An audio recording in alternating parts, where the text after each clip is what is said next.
Hai, selamat datang di channel gua. Di video kali ini, gua bakalan bahas mengenai Sekai Seiko no Ansatsusa. Video ini adalah kelanjutan dari video sebelumnya. Jadi, buat kalian yang belum nonton video gue sebelumnya, kalian bisa nonton dulu di awal. Jadi, kalian bisa lebih paham tentang alur cerita ini. Dan juga, video ini bakalan menjadi spoiler buat kalian yang belum nonton anime atau baca manganya. So, peringatan spoiler berat buat kalian. Dan untuk kalian yang baru saja menemukan channel ini, silakan subscribe dulu channel ini supaya terus update dan juga berkembang. Oke, tidak usah lama-lama lagi, kita mulai saja untuk videonya. 3, 2, 1.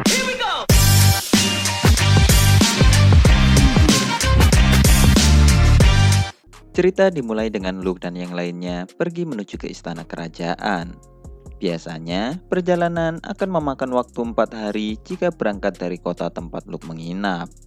Namun, kali ini hal itu akan berbeda. Karena mereka saat ini sedang menaiki kereta yang ditarik oleh monster badak. Dan karena memiliki mana, monster memiliki kekuatan dan stamina yang jauh berbeda dengan hewan biasa. Namun, hal itu juga membuat mereka menjadi sangat sulit untuk dijinakkan. Selama di perjalanan, Luke bertanya ke Marquis Grandvalen tentang bagaimana dia bisa menjinakkan monster badak itu. Yang mana kemudian dijawab oleh Marquis Grandvalen bahwa keluarganya telah meneliti seni pelatihan monster sejak beberapa generasi. Dan hasilnya mereka saat ini bisa menjinakkan monster meskipun hanya terbatas pada monster badak saja. Setiap monster memiliki karakteristik dan sifat yang berbeda-beda. Jadi sangat sulit untuk menjinakkan mereka semua. Dan terlebih, menurut Marquis Grandvalen, bahwa menjinakkan monster badak saja sudah cukup untuk digunakan sebagai transportasi atau senjata di medan perang. Yang mana hal itu juga disetujui oleh Luke, karena monster badak itu sendiri memiliki kulit keras yang mampu menahan serangan panah dan tombak. Marquis Grandvalen juga mengatakan bahwa jika keluarga tua HD memiliki seni penting dalam bidang medis, maka mereka memiliki seni untuk memanipulasi sihir. Dan lalu, setelah melakukan basa-basi itu, Luke akhirnya bertanya mengenai apakah istana memiliki suatu acara untuknya. Mengingat kemenangan yang dia dapatkan setelah Luke membunuh iblis. Grandvalen kemudian mengatakan bahwa hal itu memang benar. Dan istana akan mengadakan pesta selama 4 hari untuk merayakan kemenangan itu. Dan Marquis Grandvalen telah dikirim untuk menjemput Luke karena dia bisa membawa Luke menuju ke istana dalam waktu yang cepat. Selain menyebutkan pesta, Marquis Grandvalen juga mengatakan bahwa Nona Aram Carla ingin mengundang Luke ke tempat kudus. Aram Carla bukanlah nama asli, melainkan itu adalah nama yang seorang wanita gunakan setelah dia menjadi uskup dan pendeta berpangkat tinggi di kerajaan. Luke lalu mencoba bertanya tentang bagaimana cara kerajaan mengetahui kemenangannya, atau bagaimana mereka bisa percaya begitu saja bahwa Luke bisa membunuh iblis, yang mana pada umumnya hal itu hanya bisa dilakukan oleh pahlawan.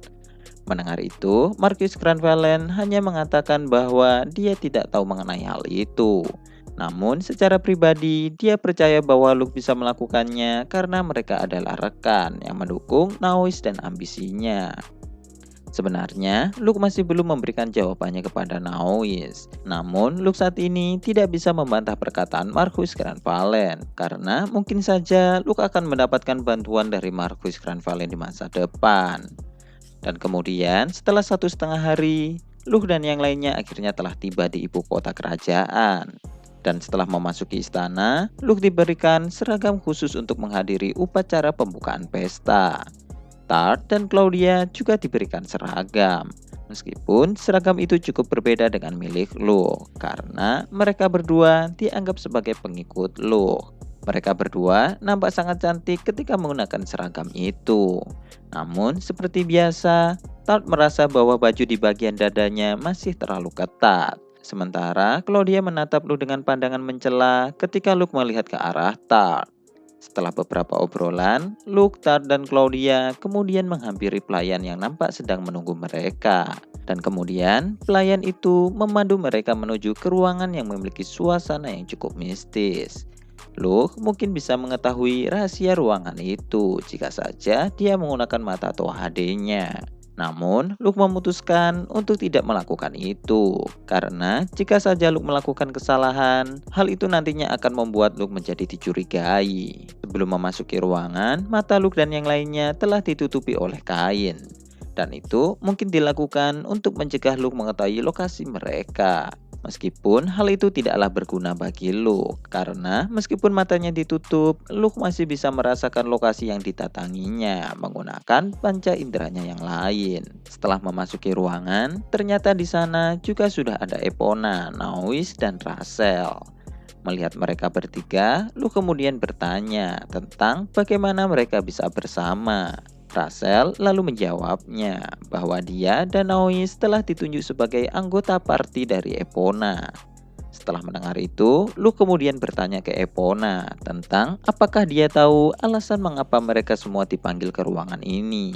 Yang mana dijawab oleh Epona bahwa dia tidak tahu mengenai detailnya. Namun, Epona hanya mengetahui bahwa pihak istana akan memberitahukan sesuatu yang penting. Nampaknya, kelompok Epona juga tidak tahu mengenai alasan mereka semua dikumpulkan. Luke, Epona, dan yang lainnya kemudian saling bertukar informasi. Seperti ternyata selama ini kelompok Epona telah berlatih untuk melindungi ibu kota dan juga wilayah di sekitarnya.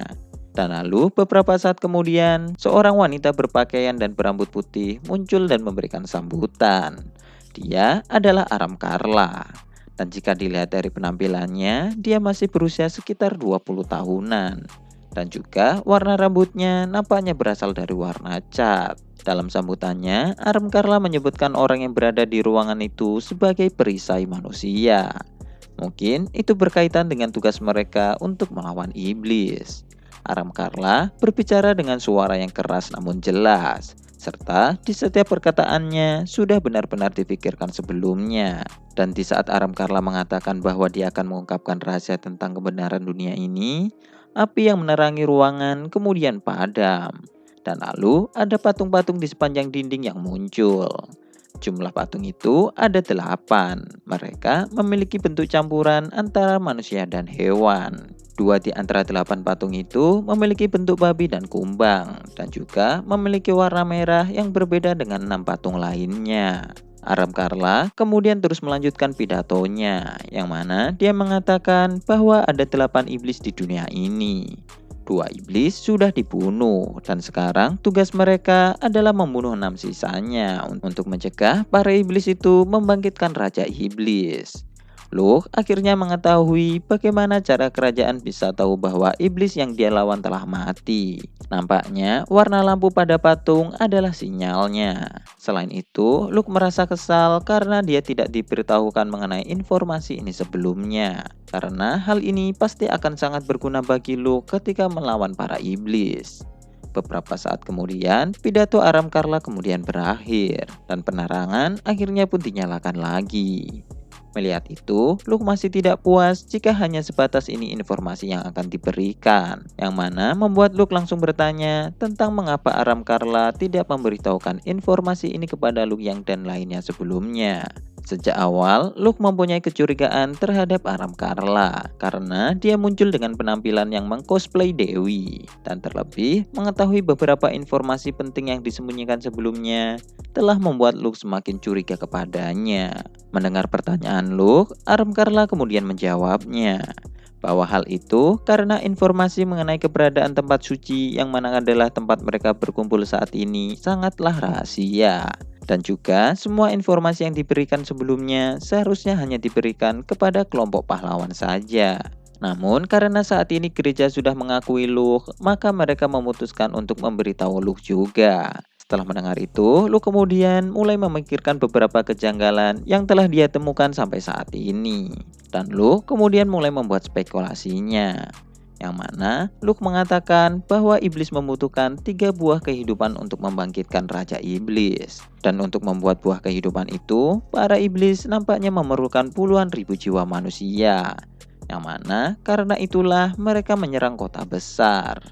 Mendengar itu, Aram Karla kemudian membenarkan perkataan Luke. Dan dia menambahkan bahwa untuk membuat satu buah kehidupan akan memerlukan satu jiwa pahlawan. Namun, jika menggunakan jiwa manusia biasa, hal itu akan memerlukan sebanyak 50.000 jiwa.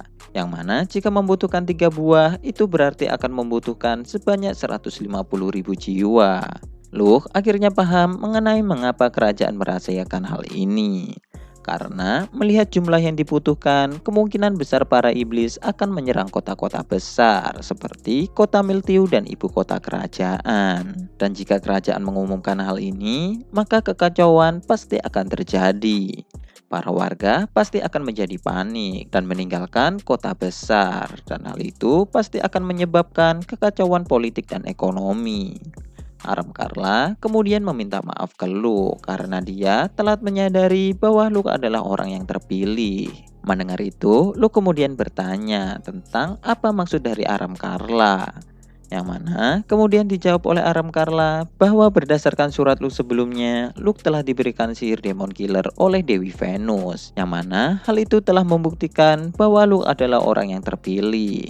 Nampaknya Aram Karla memiliki kemampuan untuk bertemu Dewi setiap 3 bulan sekali di dalam mimpinya. Dan hal itulah alasan mengapa dia bisa mengetahui Dewi yang dimaksud oleh Luke dalam suratnya. Dan juga maksud sebenarnya Luke menulis bahwa dia bertemu Dewi bukanlah untuk menjadi yang terpilih. Namun karena Luke ingin menghubungi setiap pion yang telah dikirimkan Dewi itu ke dunia ini. Luke tahu bahwa Dewi itu tidak akan begitu saja mempercayainya dalam menjalankan misi. Dan Dewi itu pasti akan mengirimkan orang lain juga. Dan karena itulah, Luke kemudian berniat untuk mengumpulkan semua pion Dewi dan memperingati mereka untuk tidak melakukan hal-hal yang tidak perlu. Luke juga meminta Aram Karla untuk menyampaikan pesannya kepada Dewi ketika Aram Karla bertemu dengannya lagi. Yang mana pesan itu adalah Luke akan memenuhi harapan Dewi, jadi Dewi harus terus mengawasinya. Pesan itu terdengar biasa saja, namun mempunyai makna lain untuk tidak melakukan hal yang aneh di saat Luke menjalankan misi darinya. Sebelum pertemuan itu berakhir, Aram Karla lalu juga meminta Luke dan yang lainnya untuk melindungi tempat suci. Karena jika tempat suci ini hancur, itu berarti mereka semua juga akan hancur. Yang mana hal ini kemudian menjelaskan alasan terbesar pihak kerajaan terus menahan Epona untuk terus berada di ibu kota. Setelah itu, Luke dan yang lainnya kemudian dibantu oleh pelayan untuk berpindah ke ruangan tempat pesta dilaksanakan. Luke, Epona dan yang lainnya keluar melalui jalan rahasia dan tentu saja mata mereka ditutup. Dan setelah keluar dari ruangan suci, Epona kemudian mengatakan bahwa dia tidak menyangka ada rahasia seperti itu. Dan nampaknya mereka semua harus melakukan yang terbaik untuk mencegah Raja Iblis bangkit. Luke setuju dengan perkataan Epona. Namun Luke tahu bahwa mencegah Raja Iblis bangkit itu akan seperti menyimpan sebuah bom. Dan cara terbaik untuk mengatasi masalah itu adalah membangkitkan Raja Iblis dan kemudian membunuhnya. Dan dengan cara itu juga, Luke bisa tahu apakah masa depan Epona menjadi gila setelah mengalahkan Raja Iblis akan terjadi atau tidak. Namun, membangkitkan Raja Iblis memerlukan jiwa manusia yang sangat banyak, dan tidak mungkin mereka bisa melakukan itu. Setelah beberapa saat, Luke, Epona, dan yang lainnya akhirnya sudah memasuki ruangan tempat pesta diadakan. Berbeda dengan saat Luke dilantik sebagai kesatria suci, tatapan para bangsawan sekarang lebih cerah ketika melihat ke arah Luke. Hal itu mungkin karena Luke telah berhasil membunuh iblis dan dia juga diakui sebagai orang yang terpilih oleh gereja. Mungkin semua ini merupakan salah satu rencana Dewi dengan menggunakan Aram Karla untuk memberikan Luke status yang terpilih. Yang mana hal itu akan mempermudah Luke untuk bertindak bebas dengan mudah.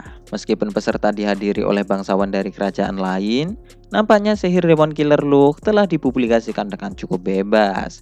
Yang berarti pihak kerajaan tidak akan menggunakan sihir ini untuk kepentingan politik. Dan kerajaan nampaknya akan lebih mementingkan kepentingan umat manusia terlebih dahulu.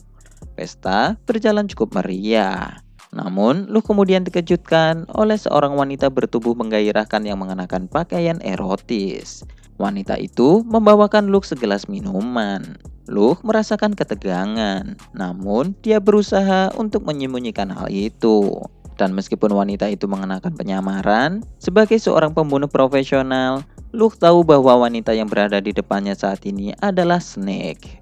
Luke dan Snake kemudian berakting seperti mereka belum bertemu sebelumnya dan membuat janji untuk bertemu lagi. Setelah Snake pergi, Claudia dan Tal datang menghampiri Luke dan mereka berdua bertanya apakah wanita itu adalah tipe Luke karena Luke terus memandangi wanita itu dari tadi. Nampaknya Tal dan Claudia tidak menyadari tentang siapa sebenarnya wanita itu. Luke lalu menjawab pertanyaan mereka berdua bahwa Luke tidak menyukai wanita itu. Namun Luke hanya ingin tahu mengenai wanita itu saja. Mendengar itu, Claudia kemudian menjadi cemberut dan mengatakan bahwa dia memang mengizinkan Luke untuk berselingkuh dengan Tart. Namun, jika Luke berniat untuk memiliki beberapa wanita seksi, Claudia akan marah. Luke lalu mengatakan bahwa dia hanya mencintai Claudia. Dan Luke tertarik pada wanita itu hanya untuk kepentingan pekerjaan. Luke tidak pernah menyangka bahwa dia akan bertemu dengan iblis ular di pesta ini. Beberapa saat kemudian, pelayan Snake telah menjemput Luke untuk bertemu dengan Snake di kamarnya. Banyak orang yang menatap ke arah Luke karena tidak hanya status Luke yang menarik perhatian, namun Luke saat ini sedang menuju ke kamar seorang janda kembang cantik saat larut malam. Setelah Luke bertemu dengan iblis ular saat pulang dari Milteu, Luke telah melakukan berbagai investigasi ke setiap bangsawan. Dan hasilnya, Luke menemukan sesuatu yang janggal kepada keluarga bangsawan yang jatuh, yaitu keluarga Count Granville. Keluarga Count Granville jatuh karena ahli warisnya tidak kompeten, yang mana berakhir merusak kekayaan keluarga. Dan di saat kejadian itu, Count Granville menikah dengan seorang wanita. Dan 6 bulan setelahnya, Count Granville pun akhirnya mati. Anehnya, setelah domain Count Granville dikelola oleh istri barunya, domain itu menjadi sangat maju, hanya dalam waktu beberapa bulan saja. Dan wanita yang menjadi istrinya itu ternyata adalah Snake. Setelah Luke memasuki kamar, Snake kemudian menyambut Luke dengan daya tarik tubuhnya. Dan tidak hanya itu, Snake juga menggunakan hormon feromon untuk menggoda Luke. Jika itu manusia pada umumnya, maka Snake pasti akan dengan mudah mendapatkan manusia itu. Namun berbeda dengan Luke yang sudah menjalani berbagai pelatihan. Dan juga pengalaman Luke menahan diri untuk Tart tampaknya sangat membantu dalam hal ini. Snake menawari Luke secangkir teh dan tentu saja Luke menolaknya dengan formal. Melihat sikap Luke, Snake lalu menjentikan jarinya dan para pelayan di sekitarnya kemudian berubah menjadi ular putih raksasa. Nampaknya semua pelayan milik Snake adalah monster yang berubah bentuk ke manusia. Setelah melihat itu, Luke kemudian tidak menahan dirinya lagi dan dia bisa mulai berbicara dengan bebas. Luke lalu mengatakan bahwa dia tidak menyangka ada seorang iblis yang menjadi wanita bangsawan yang cukup terkenal di kerajaan. Dan dengan pengaruh Snake saat ini, pastinya rencana kerajaan sudah bocor. Dan juga kemungkinan besar sudah ada banyak bangsawan penting yang jatuh ke dalam rayuan Snake. Mendengar itu, Snake kemudian menjawabnya bahwa dia tidak memiliki banyak bangsawan di tangannya. Dan sebenarnya Snake ingin menjadikan Luke sebagai salah satu pelayannya, namun hal itu tidak berhasil. Dan lalu setelah melakukan beberapa pembicaraan kecil, mereka berdua kemudian mulai melakukan negosiasi. Dan Luke lalu bertanya apakah Snake sebenarnya tidak ingin Raja Iblis untuk dibangkitkan. Mengingat kemampuan Snake, jika saja Snake serius, mungkin saja dia bisa mengendalikan kerajaan sampai batas tertentu. Dan dia bisa menjatuhkan Epona dan Luke untuk mendapatkan kota-kota besar menggunakan pengaruh kerajaan. Selain itu, kemampuan Snake dalam memahami sifat manusia dan cara kerja kerajaan sangatlah menakutkan. Dan dengan kemampuan itu, dia bisa saja membuat buah kehidupan dengan berbagai cara. Namun, sampai saat ini, Snake tidak melakukan apa-apa. Yang mana memunculkan pertanyaan, apakah Snake tidak ingin Raja Iblis untuk bangkit kembali? Mendengar pertanyaan Luke, Snake kemudian menjawabnya bahwa dia tidak ingin Raja Iblis bangkit karena dia tidak ingin mati. Snake lalu menjelaskan bahwa untuk membangkitkan Raja Iblis diperlukan beberapa syarat. Dan salah satu syaratnya adalah memerlukan 3 buah kehidupan. Dan meskipun setelah bangkit, Raja Iblis pasti akan menyerap semua iblis lain. Kecuali iblis yang akan menjadi dasar kepribadian dan tubuh Raja Iblis. Dengan kata lain, iblis yang mengumpulkan 3 buah kehidupan akan menjadi Raja Iblis dan dia akan menyerap iblis lainnya. Snake tidak mencoba membuat buah kehidupan karena dia beralasan bahwa dia tidak suka jika ada iblis lain yang memasuki tubuhnya. Luke kemudian bertanya tentang apakah Snake tidak menginginkan kekuasaan dari menjadi Raja Iblis. Yang mana hal itu kemudian dijawab oleh Snake bahwa dia tidak membutuhkan kekuasaan lebih dari yang sekarang. Dan saat ini dia cukup menikmati untuk hidup bersama manusia. Setelah Snake memberikan informasinya, kini giliran Luke untuk memberikan informasi sebagai timbal balik. Luke lalu mengatakan bahwa dia sebenarnya telah menerima misi dari Dewi untuk mengubah masa depan. Yang mana tanpa campur tangan Luke, di masa depan Raja Iblis pasti akan bangkit, meskipun akan dibunuh oleh pahlawan. Mendengar itu, Snake kemudian tidak punya pilihan lain selain bekerja sama dengan Luke. Karena mereka untuk saat ini memiliki misi yang sejalan. Dan Snake kemudian memberitahukan namanya, yaitu Mina. Dan setelah itu, perjanjian pun terbentuk. Sebagai seorang pembunuh, Luke bisa melihat setiap kebohongan orang. Dan berdasarkan pembicaraan sebelumnya, Mina telah mencampurkan beberapa kebenaran dan kebohongan. Dia memang jujur dengan menolak untuk menyerap iblis ke dalam tubuhnya. Namun, dia berbohong dengan hal yang berkaitan dengan ketidaktertarikan akan kekuasaan. Yang mana dapat disimpulkan bahwa tujuan Mina adalah menjadi Raja Iblis setelah menyingkirkan iblis lainnya. Sehingga tubuhnya tidak akan bercampur dengan iblis lain. Mina sangatlah licik. Dan dia saat ini menggunakan kerajaan untuk mencapai tujuannya. Untuk saat ini, Luke masih bisa mempercayai Mina hingga tiba waktunya jumlah iblis yang tersisa tinggal 1. Karena setelah iblis hanya tersisa Mina saja, Luke yakin bahwa Mina pasti akan berkhianat dan mencoba untuk menyingkirkan Luke. Setelah negosiasi itu, Luke kemudian pergi dari kamar Mina. Mina sempat menawari Luke untuk melakukan ritual mantap-mantap sebelum dia pergi. Yang mana tentu saja hal itu ditolak oleh Luke. Luke kemudian berjalan keluar dan kembali ke kamarnya sambil memikirkan bagaimana caranya untuk menghadapi Claudia dan Tart. Karena mereka pasti marah mengetahui Luke sudah datang ke kamar seorang janda kembang di tengah malam. Oke, sekian dulu untuk pembahasan di video kali ini. Dan kelanjutannya akan bakalan kita bahas di video selanjutnya. Terima kasih buat kalian yang sudah berdonasi dan semoga rezeki kalian terus bertambah. Dan jangan lupa tulis pendapat kalian di kolom komentar dan juga share video ini untuk berbagi ke teman kalian. Terima kasih sudah mendengarkan dan goodbye. Dan jangan lupa untuk subscribe.